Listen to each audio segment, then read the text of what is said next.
사도신경으로 신앙 고백 드리시겠습니다. 나는 전능하신 아버지 하나님 천지의 창조주를 믿습니다. 나는 그의 유일하신 아들 우리 주 예수 그리스도를 믿습니다. 그는 성령으로 잉태되어 동정녀 마리아에게서 나시고 본디오 빌라도에게 고난을 받아 십자가에 못 박혀 죽으시고 장사된 지 사흘 만에 죽은 자 가운데서 다시 살아나셨으며 하늘에 오르시어 전능하신 아버지 하나님 우편에 앉아 계시다가 거기로부터 살아있는 자와 죽은 자를 심판으로 오십니다. 나는 성령을 믿으며 거룩한 공교회와 성도의 교제와 죄를 용서받는 것과 몸의 부활과 영생을 믿습니다. 아멘. 우리 찬송가 274장 찬양하시겠습니다. 찬송가 274장입니다.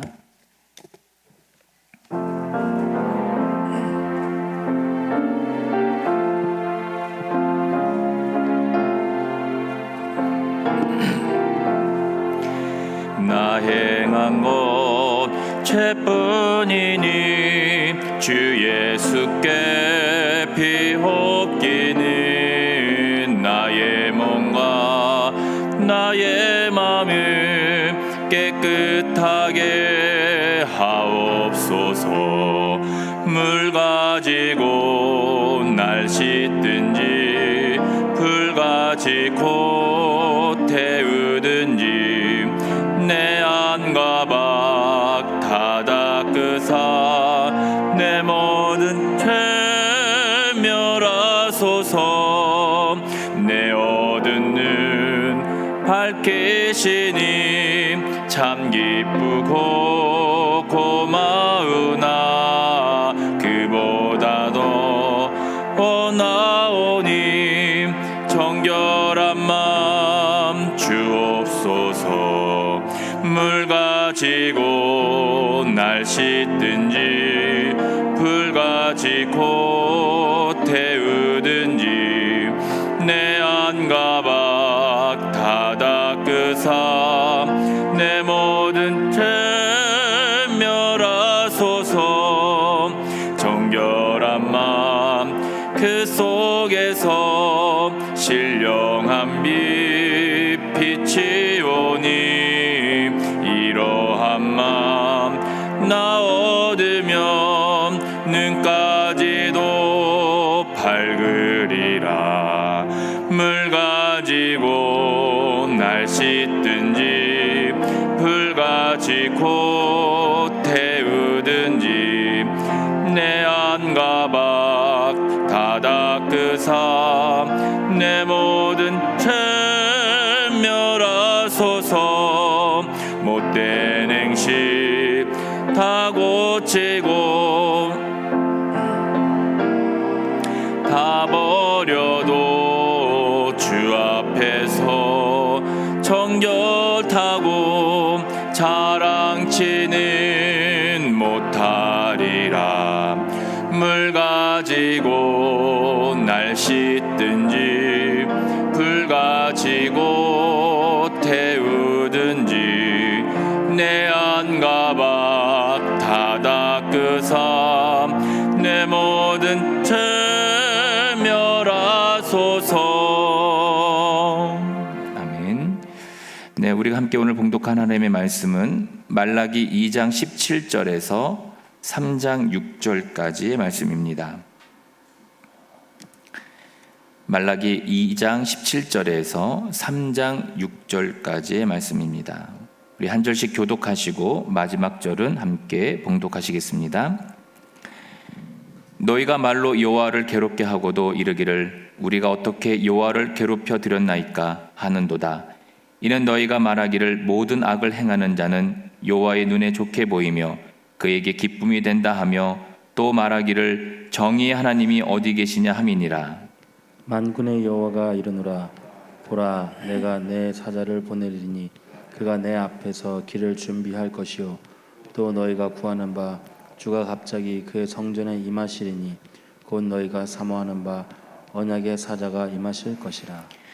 그가 임하시는 날을 누가 능히 당하며 그가 나타나는 때에 누가 능히 서리요. 그는 금을 연단하는 자의 불과 표백하는 자의 잿물과 같을 것이라. 그가 은을 연단하여 깨끗하게 하는 자 같이 앉아서 레위 자손을 깨끗하게 하되 금, 은 같이 그들을 연단하리니 그들이 공의로운 제물을 다 여호와께 바칠 것이라. 그때의 유다와 예루살렘의 봉헌물이 옛날과 고대와 같이 나 여호와께 기쁨이 되려니와 내가 심판하러 너희에게 임할 것이라. 점치는 자에게와 간음하는 자에게와 거짓 맹세하는 자에게와 품꾼의 삭세에 대하여 억울하게 하며 과부와 고아를 압제하며 나그네를 억울하게 하며 나를 경외하지 아니하는 자들에게 속히 증언하리라. 만군의 여호와가 말하였느니라. 같이 읽습니다. 나 여호와는 변하지 아니하나니 그러므로 야곱의 자손들아 너희가 소멸되지 아니하느니라. 아멘. 기도하겠습니다. 할렐루야. 거룩하신 아버지 하나님, 어젯밤도 주의 은혜 가운데 평안한 밤 허락해 주시고 이 시간 주의 성전에 나와 예배하며 찬양할 수 있도록 인도하신 주님의 은혜 감사를 드립니다. 하나님, 오늘도 주님 앞에 아뢰는 모든 기도의 제목들을 기억하여 주시고 하나님께서 흠양하여 주셔서 우리 마음 가운데 평안함과 하나님의 은혜로 인도하여 주시옵소서. 오늘 감사 예물과 1000번째 예물을 드리는 손길들을 하나님 기억하여 주시고 성령께서 늘 함께 하시고 그들의 마음에 드리는 이 순종의 예물들을 받으셔서 저들의 삶 가운데 감사와 또 하나님의 은혜가 충만케 하여 주시옵시며 또 이곳에 함께 예배하며 찬양하는 모든 이들에게 하나님의 은혜와 축복이 동일하게 임하게 하여 주시옵소서. 감사드리며 예수님의 이름으로 기도드립니다. 아멘. 네, 할렐루야. 네, 이 새벽에도 주님의 은혜와 축복이 함께 하시기를 축복합니다.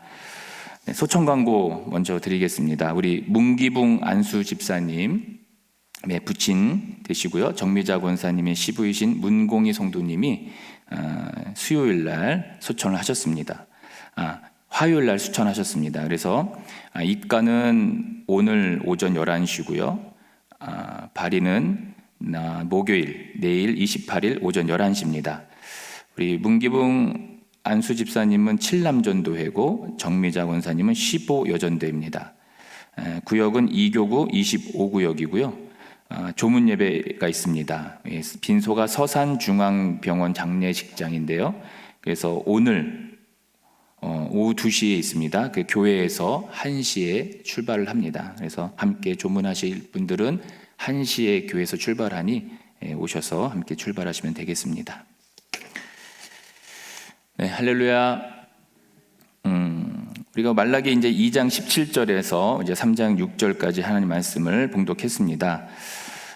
이제 이스라엘 백성들이 이제 그 귀환을 하면서 이제 성전을 재건케 되는데, 근데 이 이스라엘 백성들이 이제 귀환을 하면서 이 성전만 완공이 되면은 자기들에게 이제 복이 올 줄 알았습니다.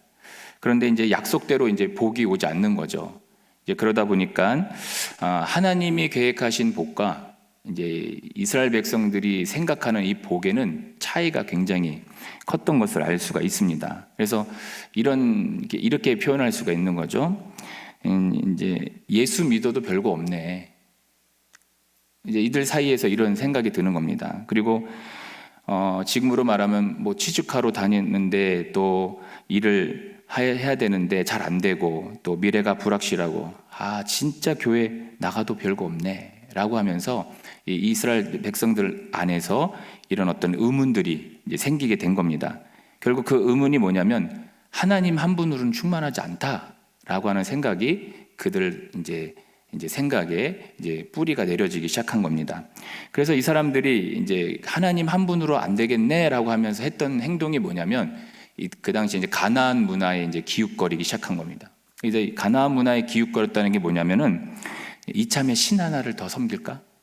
이런 게 된 거죠. 하나님 한 분으로 부족하니까 신 하나를 더 섬기자라고 이제 생각을 하는 겁니다. 뭐 어느 신 하나 걸려들면 어느 신 하나가 걸리지 않을까 생각했던 겁니다. 뭐 예를 들어서 우리가 이제 네팔에 가면은 신이 엄청 많지 않습니까? 이름 모를 신부터 해가지고 뭐 부엌에 들어가면은 그릇부터 시작해가지고 신발에 이르기까지 뭐 하나 신이 아닌 것들이 없죠. 만약에 우리의 삶에 이것을 적용해 보면 이런 겁니다. 열심히 우리가 일을 해요. 열심히 일을 하는데 거기에 복권 하나를 구매합니다. 사실 복권이라는 게 나쁜 건 아닌데 그 복권에다가 뭘 의미를 부여하냐면 일확천금을 이제 부여하다 보니까 이거 하나만 걸리면, 이거 하나만 걸리면 라고 하면서 내가 일을 하면서도 하나님이 한 분으로는 충분하지 않다라고 해서 거기에 이것을 부여해서 살아가는 모습들이 우리 가운데 있습니다. 그러다 보니까 이 사람들 안에 이제 담겨져 있는 이제 의미가 뭐냐면은 이 맘몬이라고 하는 우상이 자리 잡고 있는 거죠. 그러니까 하나님이 주시는 것으로는 만족하지 못하다는 그 이면 안에는 이 맘몬이라고 하는, 어떻게 보면은 돈이라고 하는 이 우상이 거기 안에 뿌리를 받게 됐던 것입니다. 그러다 보니까 이 사람들의 마음 가운데서 뭐가 나오냐면 하나님 믿어도 별거 없네라고 하면서 가나안 문화에 기웃거리게 된 겁니다. 그러다 보니까 하나님 앞에서의 어떤 예배라든가 이런 것들이 형식적으로 변하는 거예요. 마음도 없고, 그리고 하나님 앞에 나와서 예배는 하지만 거긴 형식만 남았던 것을 알 수가 있습니다. 그래서 우리가 2장 전반부에는 이제 제사장들을 하나님께서 꼬집으시면서 하나님의 말씀을 듣지도 않고 마음에 두지도 않고 여호와를 영화롭게 하지 않는 그들의 모습을 보면서 하나님이 너희들을 돌아오지 않으면 내가 너희들을 심판하겠다라고 하시면서 이 전반부에 그렇게 말씀을 하시고요. 2장 중후반부에서는 이 하나님을 섬기지 않고 이렇게 그 가나안 문화에 기웃거리고 우상에 물타기 하는 이들에게 가증한 일이 벌어지죠. 그게 뭐냐면은 이방 여인을 아내로 맞으면서 자기가 처음 결혼했던, 어떻게 보면 우리가 잘 아는 조강지처를 버리게 된 겁니다. 그 당시의 문화라는 게 남성 중심의 문화잖아요. 그러니까 결혼했던 그 아내를, 그 가나안 문화 이방 여인을 아내로 맞으면서 이 여인들을 다 버려버린 거예요. 그러니까 이 힘 없는 여인들이 어떻게 합니까? 누구한테 가서 하소연하겠습니까? 그러니까 하나님 앞에, 어제 본문에 보면은 하나님 앞에 가서 제단에서 눈물을 뿌렸다라고 하는 말이 그 말이에요. 그러니까 얼마나 억울하고 원통합니까? 남성 중심의 사회에서. 이것은 사실은 하나님이 증인이 되셔서 한 몸을 이룬 아내를 버려버린 거죠. 그러니까 우리가 이제 결혼식에서 하객들이 그냥 하객이 아니라 그 결혼식의 증인이 된다는 말인데, 어제 본문에 의하면은 하나님께서 증인이 되셔서 한 몸을 이룬 가정의 어떻게 하나의 가정을 이루게 했는데 사람 남자들이 이제 가정의 언약을 깨트렸다는 거고, 하나님께서 만들어 주신 그 결혼의 언약을 깨트렸다는 것을 어제 본문을 통해서 알 수가 있습니다. 결국 하나님께서 이런 자들을 이제 끊어버리시겠다라고, 이렇게 악행하는 자들을 끊어버리시겠다라고 말씀을 하고 있는 겁니다.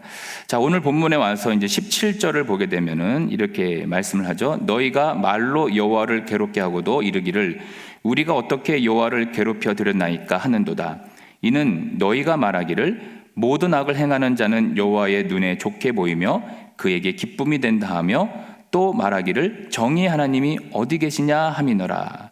자, 이 본문을 읽으면서 이런 말씀이 생각이 나죠. 방귀 낀 놈이 성낸다. 또 다른 말로 표현하면 적반하장이다.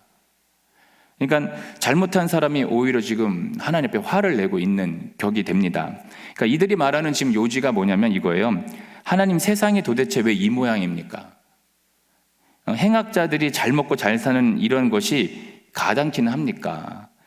이렇게 악행하는 자들도 좋아하시고 기뻐하시는 것 아닙니까? 정말 하나님, 공의 하나님 맞으십니까? 사랑의 하나님 맞으십니까? 이렇게 하면서 지금 하나님 앞에 그런 잘못된 질문을 지금 던지고 있는 거죠. 그러니까 이들이 왜 이런 말을 했냐 했을 때, 아까 전반부에 이들은 성전만 지어지면은 획기적인 하나님의 어떤 역사가 일어날 줄 알았던 거죠. 그게 뭐냐면은 자신들이 다 잘 먹고 잘 살 거라고 하는 기대를 가지고 있었던 거예요. 그런데 하나님이 계획했던 복과 그 사람들이 계획했던 복이 달랐다는 겁니다. 그런데 그런 행악자들은 어떻게 해요? 승승장구하는 겁니다. 열강들은 잘 되고 잘 먹고 잘 사는 겁니다. 그러니까 자기를 바라봤을 때 그 어려운 상황 가운데 그 먼 거리를 와가지고 성전만 지어지면 우리가 다 행복할 줄 알았는데, 행복한 게 아니라 더 힘들고 더 상황은 어려워지고 너무나 힘들고 어려움이 있다는 거죠. 그렇죠? 우리들도 예수님을 믿으면 다 복 받는다 해서 부자 될 줄 알았습니다. 근데 부자가 안 되더라고요. 그래서 저도 결혼할 때 그때는 막 재개발이 막 됐던 곳이었었습니다. 그래서 거기서 재개발 하나만 샀어도 지금 아주 큰 아파트가 하나 있었겠죠. 근데 하나님이 뭐 안 주시더라고요. 있으면 그렇게 할 수 있었을 텐데 그게 잘 안 되더라고요. 그것처럼 예수 믿었으면 당연히 그것을 사가지고 잘 돼야죠. 근데 안 되더라고요. 비껴가고 했던 것도 잘 안 되고 막 이렇습니다.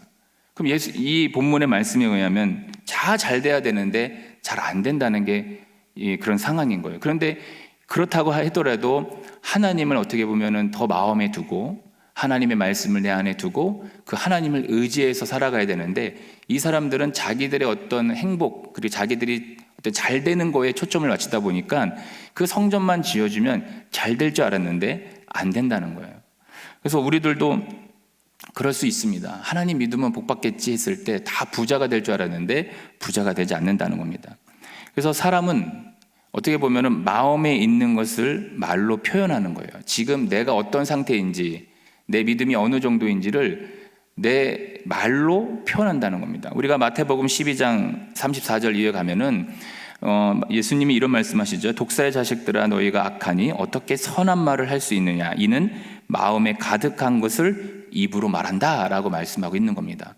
그러니까 내가 지금 많이 하고 있는 말이 뭔가, 내가 지금 생활하면서 하고 있는 말이 어떻게 보면 하나님 말만 하고 있는가, 성경에 있는 말만 하는가, 축복을 하고 있는 말만 하는가 라고 생각했을 때 그런 것이 없고 무슨 돈 얘기하고 사람 뒤에 흉보는 이야기하고 이런 것들을 지금 많이 하고 있다면은 지금 내 마음에 그런 것들로 가득하고 분노가 가득하고 다른 사람과 비교하면서 내가 지금 그런 마음들이 내 속에 많다라는 것을 반증하는 겁니다. 그래서 처음에는 우리는 이제 나를 인도하신 하나님, 이 사람들이 이스라엘 백성들이 얼마나 하나님을 찬양했겠습니까? 전능의 하나님, 우리를 그 어려운 가운데서 인도해 주셔서 이렇게 성전을 지을 수 있게 해주시고 너무 감사합니다. 사랑의 하나님 감사합니다. 이렇게 고백했을 것인데 점점 그들에게 무엇이 생기냐면 의심이 생긴 겁니다.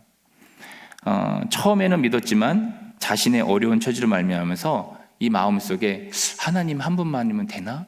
라고 하면서 이제 의심이 생긴 거고, 저희들도 마찬가지일 것 같습니다. 하나님을 믿어야 되는데 잘 안 믿어지는 거예요. 그리고 하나님 공의의 하나님이시라는데 어떻게 저렇게 악한 자들을 저렇게 그냥 내버려 두실까? 사랑의 하나님 맞나? 라고 하면서 우리들도 어떻게 보면 의심이 생길 수 있습니다. 여러분, 국어사전에서 의심을 이렇게 말합니다. 확실히 알 수 없어서 믿지 못하는 마음, 이렇게 말합니다. 그러니까 결국 의심은 뭐죠? 하나님을 제대로 알지 못하니까 의심하게 되고 오해하기 시작하는 겁니다. 만약에 그 하나님을 제대로 알았다면 의심하지 않을 텐데 그 하나님을 잘 알지 못하니까 의심하게 되고 오해하게 된 겁니다. 그런데 하나님이 어떤 분이시냐라고 했을 때 성경은 이렇게 말합니다. 민수기 23장 19절에서 하나님은 사람이 아니시니 거짓말을 하지 않으시고 인생이 아니시니 후회가 없으시도다. 어찌 그 말씀하신 바를 행하지 않으시며 하신 말씀을 실행하지 않으시랴. 또 사무엘상 15장 29절에도 이렇게 말씀합니다. 이스라엘의 지존자는 거짓이나 변개함이 없으시니 그는 사람이 아니시므로 결코 변개하지 아니하심이니이다 라고 말씀하고 있습니다. 그러니까 하나님은 변하지 않으시는데 누가 변하는 거죠? 우리 인간이 변하고 내가 변하는 겁니다. 그러니까 하나님을 잘 알지 못하니까 의심이 생기는 거예요. 그러니까 우리 마음속에도 어떤 마음이 드냐면 하나님 살아계시는 거 맞는가? 하나님 살아계시면 지금 나처럼 이렇게 힘든 상황을 가만 놔두실까? 라는 거죠. 그런데 하나님은 그 전이나 지금이나 변하지 않으시고요. 거짓말을 하지 않으시고 약속하신 말씀을 온전히 지키시는 분이 하나님이시라는 거죠. 결국 변화되는 건 우리입니다.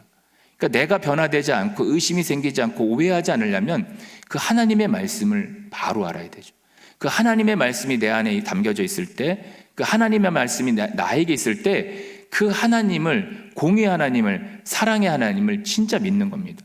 그랬을 때의 상황이 어렵고 힘들고 너무나 정말로 헤어날 수 없을 것 같은 그 상황이 그 하나님으로 인해서 믿음이 생기고 그 상황이 힘들다 하더라도 그 상황을 이길 수 있는 그 믿음과 힘이 우리 안에서부터 시작이 될 줄 믿습니다. 그 하나님이 그렇게 인도하신다는 것을 우리가 믿었으면 좋겠습니다. 그래서 변함없는 하나님을 알아야 되죠. 그 하나님이 우리를 인도하시고 그 하나님을 믿을 때 우리의 삶의 방향을 인도하신다라는 것을 가지고 살아가는 저와 여러분이 되었으면 좋겠습니다. 자, 오늘 3장 1절을 보면 이렇게 말씀합니다. 망군의 여호와가 이르노라. 보라, 내가 내 사자를 보내리니 그가 내 앞에서 길을 준비할 것이요 또 너희가 구하는 바 주가 갑자기 그의 성전에 임하시리니 곧 너희가 사모하는 바 언약의 사자가 임하실 것이라 라고 말씀합니다. 여기 보면은 내 사자를 보내리니 할 때 내 사자가 누구냐? 여기 내 사자는 마태복음 11장에 가면 어떤 사건이 있냐면은 세례 요한이 헤롯이 이제 결혼을 하잖아요. 자기 동생의 아내를 뺏어서 결혼을 합니다. 이제 그것에 대해서 이제 지적을 하다 보니까 세례 요한이 이제 감옥에 갇혀요. 근데 이제 감옥에 갇혀 있는 세례 요한이 어떤 소문을 듣냐면 예수님의 소문을 듣습니다. 그러니까 마태복음 11장 5절 이하에 가면 이런 말씀이 있죠. 맹인이 보며 못 걷는 사람이 걸으며 나병 환자가 깨끗함을 받으며 못 듣는 자가 들으며 죽은 자가 살아나며 가난한 자에게 복음이 전파된다 하다라고 하는 말씀을 이 세례 요한이 감옥에서 그 소문을 듣습니다. 그래서 이제 세례 요한이 이제 제자들을 시켜서 예수님 앞에 보내죠. 그래서 예수님 앞에 가서 그 세례 요한의 제자가 질문을 합니다. 무슨 질문을 하냐면 오실 그이가 당신이오니까 우리가 다른 일을 기다리오니까 이렇게 질문을 던져요. 그때 예수님께서 마태복음 11장 10절에서 아주 자세하게 친히 예수님께서 설명을 해주시는데 이렇게 말씀하시죠. 기록된 바 보라, 내가 내 사자를 내 앞에 보내노니 그가 내 길을 내 앞에 준비하리라 하신 것이 이 사람에 대한 말씀이니라 라고 말합니다. 그러니까 지금 이 사람이 누구냐면은 세례 요한을 말하는 거죠. 예수님께서 친히 그 길을 준비하는 자가 누구냐, 내 사자가 누구냐, 세례 요한이라고 말하고 그 오늘 3장 1절의 후반부에 언약의 사자가 누구냐라고 했을 때 언약의 사자는 예수님을 말씀하는 겁니다. 그러니까 주님 오실 길을 이제 예비하기 위해서 세례 요한이 이 땅에 태어났다는 것을 벌써 이 말라기 선지자를 통해서 벌써 예비하고 계셨던 건데, 여기서 말하는 사자가 원문으로 무슨 뜻이냐면 길을 깨끗게 만드는 사람이다라고 이제 원문의 뜻이 있습니다. 자, 2절을 보면 그가 임하시는 날을 누가 능히 당하며 그가 나타나는 때에 누가 능히 서리요 그는 금을 연단하는 자의 불과 표백하는 자의 잿물과 같을 것이다 라고 말하고 있습니다. 그가 임하시는 날, 그가 누구냐면 주님이 오시는 날은 심판이 있다는 겁니다. 여러분, 주님이 오시면 심판이 있습니다. 어떤 심판이냐면 금을 연단하는 자의 불과 같이 심판하신다는 겁니다. 그러니까 성경에서 말하는 불이 뭐냐면 그 불은 심판을 말해요. 심판을 말하고 모든 것을 깨끗하게 한다라는 뜻을 가지고 있습니다. 그러니까 주님이 이 땅에 오시면 심판이 있다는 것을 우리는 기억을 해야 됩니다. 그래서 사실은 우리가 예수님이 오시기 전에 벌써 우리는 어떻게 심판받아 죽을 수밖에 없는 영혼들이었는데, 예수님이 2000년 전에 오셔서 그 십자가에서 죽으심으로 그 보혈의 피로 우리는 그 심판에서 어떻게 보면은 죄를 깨끗하게 하는 은혜를 입었습니다. 그 예수님께서 죽으심으로 정말 어떻게 흰 털보다도 정말로 흰 눈보다도 깨끗하게 우리의 죄를 용서해 주셨어요. 어떻게 깨끗하게 용서해 주셨냐?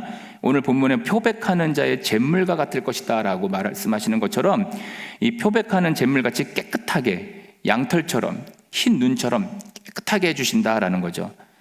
어떻게 보면 심판을 먼저 받아서 죽을 수밖에 없는 우리를 어린 양이신 예수님께서 우리 대신 심판을 받으시고 십자가에 죽으셔서 우리의 모든 죄를 깨끗하게 하셨다는 거죠. 우리가 기억해야 될 게 뭐냐면 벌써 우리는 죽을 수밖에 없는, 영적으로 죽을 수밖에 없는 우리를 위해서 예수님께서 2000년 전에 십자가에서 그 모든 우리의 심판을 대속해 주셨다는 거죠. 얼마나 큰 은혜인지 모릅니다. 그런데 중요한 건 뭐냐면 예수님이 오시면 심판이 있다는 겁니다. 근데 그 예수님이 오셔서 심판을 하시는데 우리가 그 은혜를 알아야 되는데 우리가 이 땅에 살아갈 때 그 은혜를 잘 몰라요. 그래서 오늘 본문 5절에 보면은 이렇게 말씀합니다. 내가 심판하러 너에게 임할 것이라. 점치는 자에게와 간음하는 자에게와 거짓 맹세하는 자에게와 품꾼의 사기에 대하여 억울하게 하며 과부와 고아를 압제하며 나그네를 억울하게 하며 나를 경외하지 아니하는 자들에게 속히 증언하리라. 만군의 여호와가 말하였느니라. 여기 이스라엘에서 말하는 이 7대 악이 있습니다. 이 7대 악은 어떻게 보면 이 악의 공통점이 뭐냐면 인간에 대한 또 이웃에 대한 악이 여기 지금 들어가 있어요. 근데 왜 이런 일이 이스라엘 안에서 벌어졌을까? 예수님이 오셔서 심판하신다 그러는데 어떤 심판을 너에게 하냐 했을 때 7가지 악을 얘기하고 계세요. 근데 이 악이 어떻게 생기냐면은 여러분, 하나님을 바로 알지 못할 때 생기는 겁니다.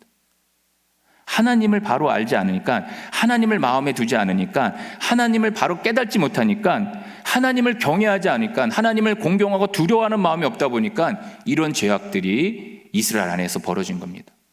지금도 마찬가지입니다. 우리가 이런 말을 흔히 합니다. 손바닥으로 하늘을 가리지, 손바닥으로 하늘을 가리면 내가 하는 행동들이 다 용서가 됩니까? 결국 그 말이 뭐냐면 내 마음에 하나님이 없다는 거예요. 하나님의 말씀이 없다 보니까 지금 말하고 있는 7대 악은 우리가 저지르지 않지만 정말 성경에서 말하는 형제를 미워하거나 또 가정에서의 어떤 문제라든가 여러 가지 죄악들을 우리가 범하고 있다는 것을 우리 스스로도 깨달아야 될 줄 믿습니다. 그래서 여러분, 하나님을 진짜 사랑하면 우리 삶은 달라질 겁니다. 왜냐하면 사랑하니까. 우리가 하나님을 진짜 사랑하면 이런 죄악들을 우리는 행하지 않을 겁니다. 그래서 여러분, 오늘 이 말씀을 통해서 우리의 모습을 한번 뒤돌아봤으면 좋겠고, 이 백성들이 주님 앞에 하는 이런 잘못된 언행이라든가 그런 모습들 가운데 하나님을 바로 알지 못해서 의심하고 오해하는 것들, 그리고 여기서 말하는 그런 악행들이 혹시 나에게 있지 않은가. 예수님은 심판주로 오신다고 그러는데 내가 하나님을 바로 알지 못해서 혹여나 내가 정말 주님 앞에 섰을 때 어떻게 보면 하나님의 은혜 가운데 살지 못하고 혹시 심판받는 모습이 아닐까. 그리고 우리가 정말 하나님을 마음에 모시고 하나님을 정말 바로 알아서 하나님을 경외하면서 살아가는 정말 저와 여러분이 되었으면 좋겠습니다. 오늘 하루도 그런 은혜 가운데 살아가시기를 주님의 이름으로 축복합니다. 아멘. 기도하겠습니다.